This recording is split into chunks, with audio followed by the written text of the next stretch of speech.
Now we are going to begin a new topic, that is surface tension. What is surface tension? What is meant by tension? We have seen what is tension. Tension on surface of what? It is basically tension on the surface of fluid, and especially we are talking about liquid. See, whenever you see any liquid surface, it behaves like a stretched membrane, or it behaves like a elastic skin, right?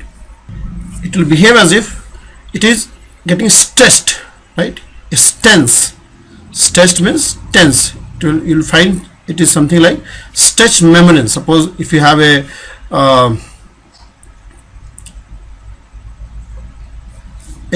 box like this, and you stretch a membrane on this upper surface of the glass, so it looks like it is stretched, right? So liquid also behave like same thing. Liquid also behave like as if it is stretched. I'll give you the example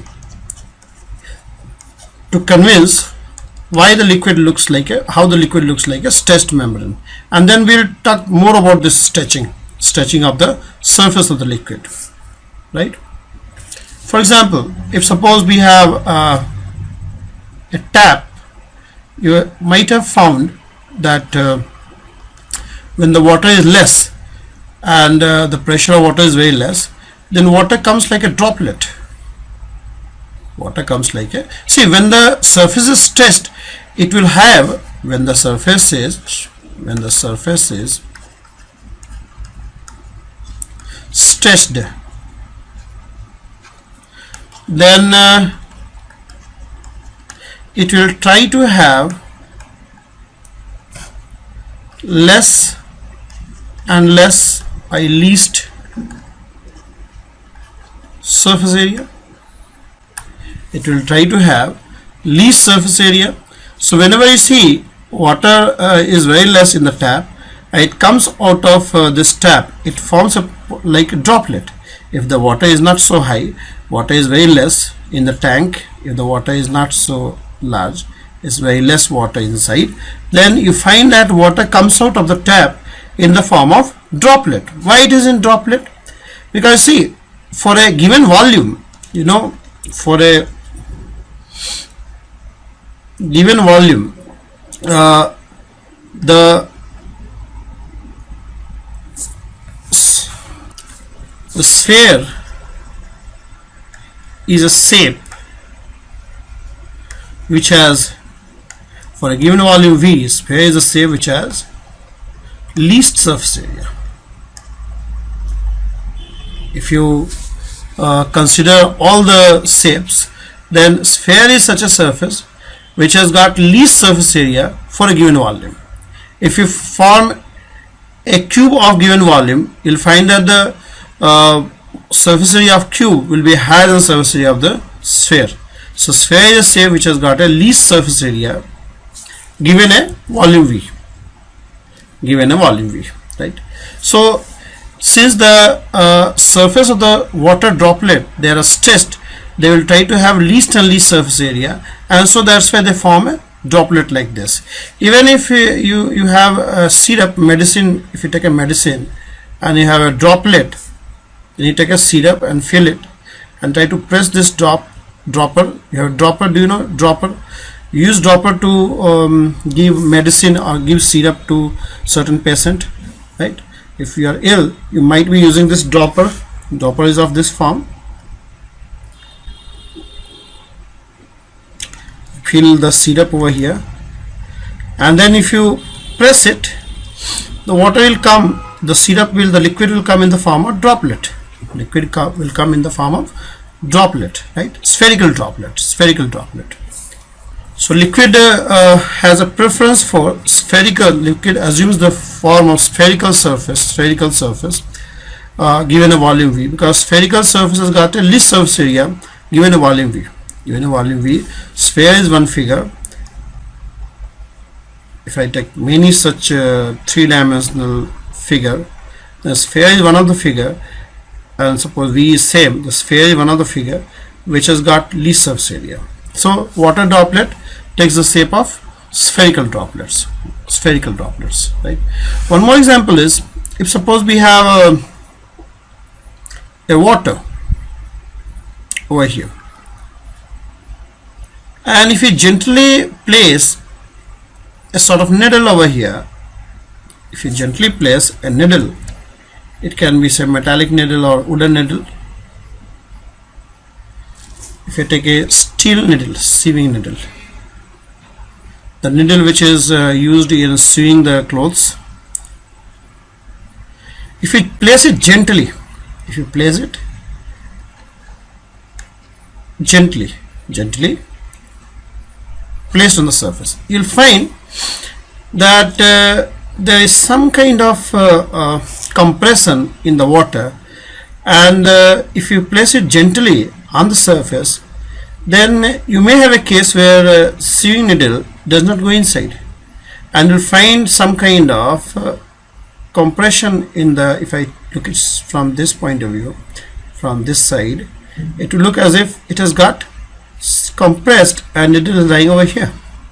But for that you have to observe it very carefully, right? So it is looking as if it is stressed membrane, and I have put some needle or heavy object on this membrane, and the membrane has got compressed like this, right? You can make this observation. You have to make a very careful observation. Otherwise, see, sewing needle cannot lie on the surface. Since its density is very high compared to water, it must sink. But if you place it very gently, you may find that needle is lying on the surface of the water. It's lying on the surface of the water. All right. There comes a small depression, right? Listen, there is small depression on the water, and needle is placed in that depression. So here also you find that the liquid surface behaves like a stressed membrane. I'll give you a nice example. I take a circular loop. You can form that circular loop. It's a round circular loop. You can make use of wire to form this kind of circular loop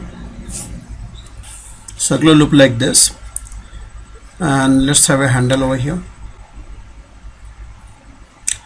and you just dip this circular loop.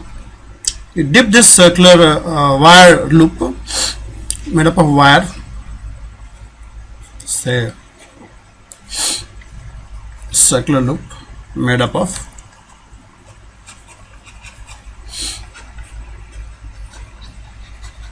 metallic wire, right? And you dip it in soap solution. You dip this in soap solution and place it horizontally. You dip it in soap solution and you place it horizontally. Now what you can do is, you can just take a small cotton loop and you place it on the soap film. When you dip it in soap solution, there will be soap film everywhere. There is soap film everywhere. So you just place this a cotton wire, a cotton loop, is a cotton loop on this soap film, gently of course. You have placed this cotton loop on the soap film. You'll find that it will have an irregular shape. On both sides of the loop, on this side also and on this side also, you have the surface tension. Here you have this part of the, here also you have a soap film, here also you have a soap film. So this soap film also try to have minimum surface area.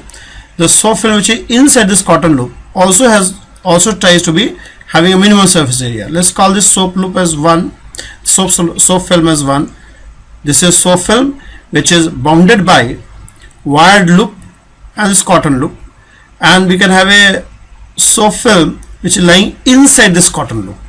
So both the soap film 1 and 2, one is the soap film which is bounded from outside by this wired loop and from inside by this cotton loop, and 2 is the soap film which is bounded completely by the cotton loop, right? Now in this case, both the film try to have minimum surface area, and it will try to stretch itself, it will try to compress, it will try to have a minimum surface area, and in that process it will apply force on this cotton loop. In this, since this soap film number 1 will try to have minimum surface area, it's going to pull this boundaries, it will pull the wire, towards itself, it will pull this wire tangentially, it will pull this wire, it will pull this loop tangentially, it will pull this loop tangentially to also try to have minimum surface area. So it will try to pull this loop towards itself, it will try to pull this cotton loop in this direction, and since both the film are made up of same material, they will have a same surface tension, both will have a same stronger tendency, same tendency of contracting itself, both will have equal tendency of decreasing its surface area, both the surface tension, both film will have a same surface tension. So since this film also try to minimize the surface area, this film also try to minimize surface area, so both are exerting equal force on this cotton loop at every point. So these forces will cancel out, and hence this cotton loop will be in equilibrium whatever base say. At every point 2 will apply force in this direction, 1 will apply force in this direction. So whatever be the shape, this cotton loop will be in equilibrium. Now what you do is, you do one thing, you pierce this film inside cotton loop, you pierce the film which is inside the cotton loop, you break this film, you break the film too, then suddenly you will find, and find a very interesting thing, suddenly if you pierce that loop, you will find that if you pierce loop number 2, film number 2 lying inside the cotton loop, you pierce film number 2 lying inside the cotton loop, you will find that now this cotton loop which was having irregular shape, the cotton loop which was having irregular shape, you will find that the same cotton loop will now assume a completely circular shape. The same cotton loop will assume, now you have air over here and you have the film over here, we have broken this film too, so these forces will vanish. Now there is no film, so these forces will vanish, and you have force applied by only film number 1, so as to minimize the surface area of this film number 1. So in order to minimize this 1, we have to maximize 2. And for a curve, you must notice one fact, that for a given perimeter of a curve, the curve which has got a maximum area is circle. For a given perimeter is the length of closed curve.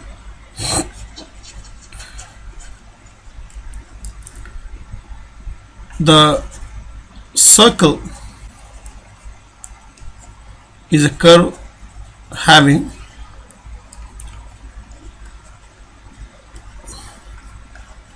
maximum area, and since circle has maximum area, in that case film number 1 will have a minimum area. That's why you find this cotton loop assumes a circular shape. Circular shape leads to maximizing the area of region 2 and hence minimizing the area of soap film 1, right?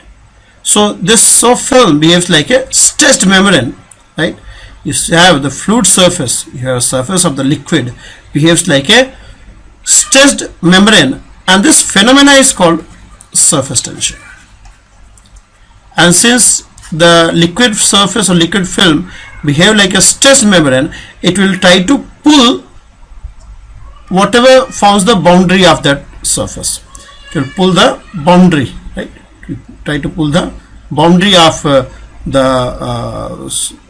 or it will try to pull the wire which forms the boundary of that soap film or the liquid surface.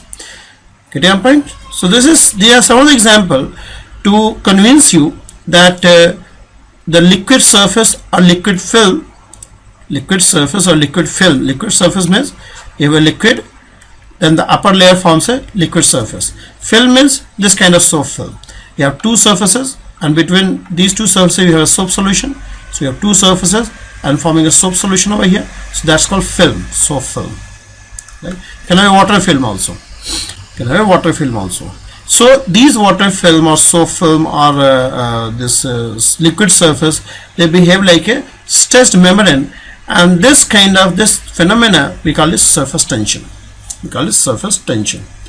Okay, so that's just an introduction, and in next video I'll tell you what leads to this phenomena of surface tension. Of course, surface tension is a phenomena at molecular level. So we'll see at molecular level why we have this phenomena of surface tension.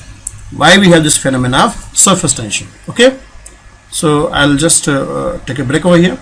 We'll proceed to the at a molecular level. We'll try to understand what leads to the surface tension, phenomena of surface tension, and this is extremely important phenomenon.